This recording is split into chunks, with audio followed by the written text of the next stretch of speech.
శుక్లాంబరధరం విష్ణుం శశివర్ణం చతుర్భుజం ప్రసన్నవదనం ధ్యాయే సర్వవిఘ్నోపశాంతయే. ఓం విఘ్నేశ్వరాయ నమః. పతాంజలి గురువే నమః. ముగిశాక సత్యనిష్ఠుడు 36 సూత్రం గురించి సంపూర్ణంగా వివరించాను. మీరందరూ కూడా సాధన చేశారా అని శిష్యులను అడిగాడు సత్యనిష్ఠుడు. చేశామండి, చాలా చక్కగా మాకు ఒక అద్భుత లోకంలో విహరించినట్లుంది, చాలా ఆనందంగా కూడా ఉంది. పతంజలి మహర్షి గారు విశోక వా జ్యోతిష్మతి అని చెప్పడంలో అంతరార్థం బాగా అర్థమైంది. అంటే ఈ పంచభూతాలలో ఉన్నటువంటి దివ్య జ్యోతి, అంటే తన్మాతృకల నుండి వచ్చినటువంటి ఆ జ్యోతి స్వరూపము మనలో కూడా ఉంది. ఆ జ్యోతిని మేల్కొల్పితే మనలో ఉన్న జ్యోతి మేల్కొంటుంది. అదేవిధంగా పంచభూతాల నుంచి ఏర్పడ్డ మహాజ్యోతి స్వరూపము అదే పరమాత్మ. ఆ పరమాత్మతో ఈ యొక్క జ్యోతి స్వరూపాన్ని, అంటే పరమాత్మ యొక్క జ్యోతిని జీవాత్మ యొక్క జ్యోతిని కలపడం వలన ముక్తి లభిస్తుంది అటువంటి అవగాహన నాకు వచ్చింది అని చెప్పాడు వినయశీలుడు. తర్వాత వెంటనే శ్రావణ భూతి పైకి లేచి, గురువుగారు మీరు ఏమనుకోనంటే ఒక మాట చెప్తాను, నీవు చెప్పదలుచుకున్న తర్వాత నేను అనుకునేది ఏముంది నాయన, చెప్పు, నీ యొక్క సందేహం ఏమిటో నేను కాస్త వివరిస్తాను అని అన్నాడు సత్యనిష్ఠుడు. గారు ద్వాపరము అంతా కూడా శ్రీకృష్ణుని యొక్క జ్ఞానము, ఆయన యొక్క మహిమలు, ఆయన చేసేటటువంటి చిలిపి చేష్టలు, వీటి చుట్టే ఎక్కువ తిరుగుతూ ఉన్నాయి. ఆ తర్వాత ధర్మాన్ని ఎలా స్థాపించాడో కూడా మీరు చెప్పారు. అయితే నాకు వచ్చిన సందేహం ఏమంటే, మనం ఎందుకు ద్వాపర యుగంలో పుట్టలేకపోయామా అనేటువంటి లోపల ఒక ఆవేదన ఉంది. ద్వాపరంలో పుట్టి ఉంటే ఆ శ్రీకృష్ణ పరమాత్మ దివ్యస్వరూపాన్ని, ఆయన లీలా వినోదాన్ని, ఆయన శక్తి సామర్థ్యాలను, ఆయన ధర్మ ప్రవృత్తిని, ధర్మ రీత్యా అతను ధర్మాన్ని ఆచరించిన విధానాన్ని, ధర్మాన్ని రక్షించడానికి ఆయన చేసినటువంటి అనేక పద్ధతులు కూడా మనం చూసి ఆనందించి ఉండవచ్చు కదా అనిపిస్తుంది అన్నాడు. సత్యనిష్ఠుడు చిరునవ్వు నవ్వి, రావణభూతి, నీవు పరమానందే శిష్యుల్లో ఒక్క శిష్యుడిలా ఉన్నా కానీ దాని పరమార్థం అందరికీ అర్థమయ్యేలా తెలపాలనేది నీ యొక్క భావన. ద్వాపరంలో మనం ఎందుకు పుట్టలేదు అంటే, పుట్టలేదని నీకెవరు చెప్పారు?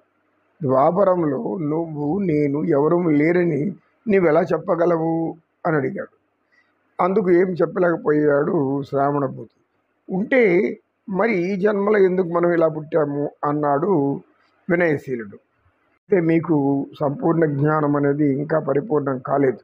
కృష్ణ పరమాత్మ అర్జునుడికి అనేక విశేషాలు చెబుతున్నప్పుడు, కొన్ని వందల జన్మల కింద విశేషాలు చెబుతున్నప్పుడు అర్జునుడు అడుగుతాడు, బావా నీవు నేను ఈ తరం వారం, మరి నీవు చెప్పేదేమో కొన్ని వందల సంవత్సరాల వేల సంవత్సరాల దాని కిందటి కూడా చెబుతూ ఉన్నావు ధర్మాన్ని, ఇది ఎలా సాధ్యం అని అడిగాడు. ఆ సమయంలో పరమాత్మ ఏమన్నాడంటే, అర్జున, నీవు నరుడుగా జన్మించావు, నేను నారాయణుడిగా జన్మించాను. నరనారాయణుడు అనే వాళ్ళ మన ఇద్దరు బంధం చాలా ఉన్నతమైంది. మనం ధర్మ సంరక్షణ చేయడానికి ఈ భూమి మీద నారాయణుడుగా అవతరించాం. అయితే నేను మహావిష్ణు అంశాన్ని కనుక ఇప్పుడు కృష్ణావతారం ఎత్తినా కానీ నాకు అనేక జన్మల విషయాలన్నీ కూడా నాకు జ్ఞాపకం ఉంటాయి. మానవ జన్మ ఎప్పుడెప్పుడు నేను ఏం తీసుకున్నానో, అప్పుడు ఏం చేశానో కూడా నాకు జ్ఞాపకం ఉంటుంది. అయితే నీవు మాయలో ఉన్నావు కనుక నీకు అలాంటి జ్ఞానం రాదు అని చెప్పాడు శ్రీకృష్ణుడు. ఆయన ఒక మాట అంటాడు, నీవు నేను కూడా అన్ని జన్మలలో కలిసే పుడుతున్నాము, కలిసే పెరుగుతున్నాము, అన్ని కార్యక్రమాలు నేను నీ ద్వారానే చేయిస్తూ వచ్చాను అని అంటాడు.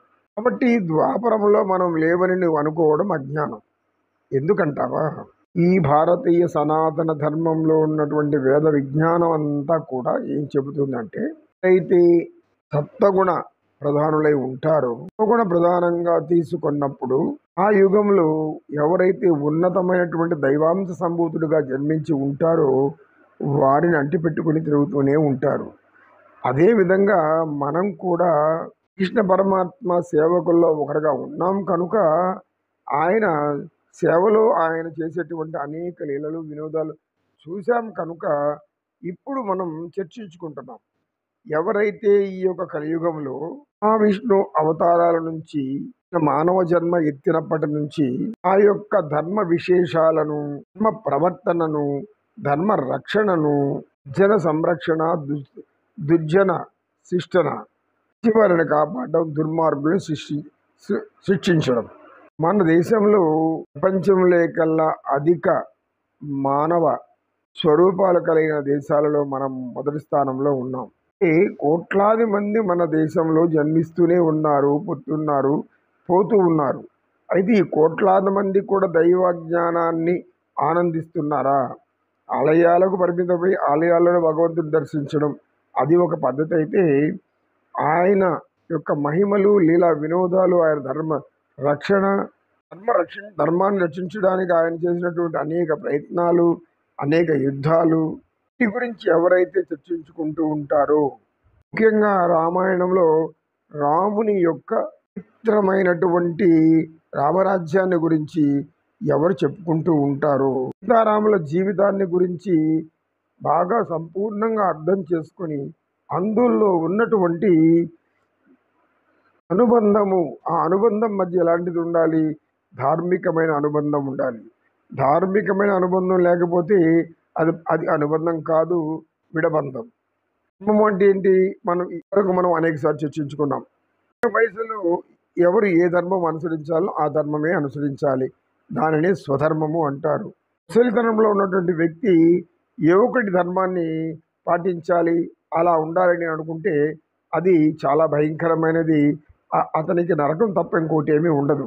స్వధర్మము అంటే వయసులో ఎవరు ఏం ధర్మాన్ని నిర్వర్తించాలి, ఆచరించాలి, అనుసరించాలి అని తెలిపేదే స్వధర్మం.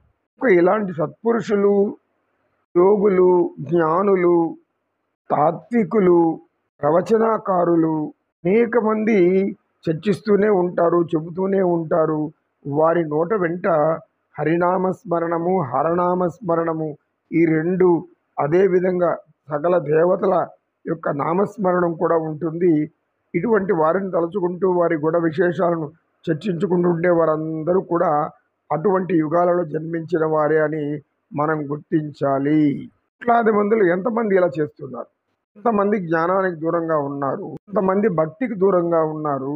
ఎంతమంది ధ్యానంలో నిరంతరం తమ కర్మలను చేసుకుంటూ ఆ కర్మలను భగవంతుడికి సమర్పించుకుంటూ వెళుతూ ఉన్నారు. భగవంతుడికి కర్మలు సమర్పించడం అంటే, కర్మఫలాలు ఆయనకి ఇవ్వడం అంటే చెడు కార్యక్రమాలు, అనేక దుర్మార్గ పనులు చేసి ఆయనకు సమర్పించడం కాదు. ఆయన స్వీకరించేది ఏది? భక్తి. నువ్వు భక్తితో, భగవద్గీతలో శ్లోకం ఉంది కదా, ఫలం పత్రం పుష్పం తోయం, ఏదో ఒక చిన్న ఆకులు, పాలు, అంత నీరు, ఏదైనా సరే నన్ను భక్తితో నాకు సమర్పిస్తే దానిని నేను గ్రహిస్తాను, దానిని మాత్రమే స్వీకరిస్తాను.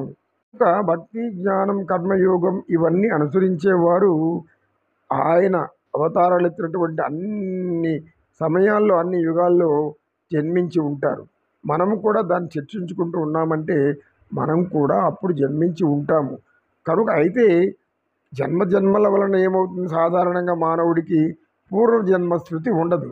అయితే ఎవడు జ్ఞానిగా ఉంటాడో, ఎవడు మహాజ్ఞానాన్ని పొంది ఉంటాడో, ఎవడు తత్వజ్ఞానాన్ని పొంది ఉంటాడో అటువంటి వాడికి మాత్రమే పూర్వజన్మ స్మృతి కలుగుతూ ఉంటుంది అని వివేకానంద స్వామి తెలియజేస్తారు.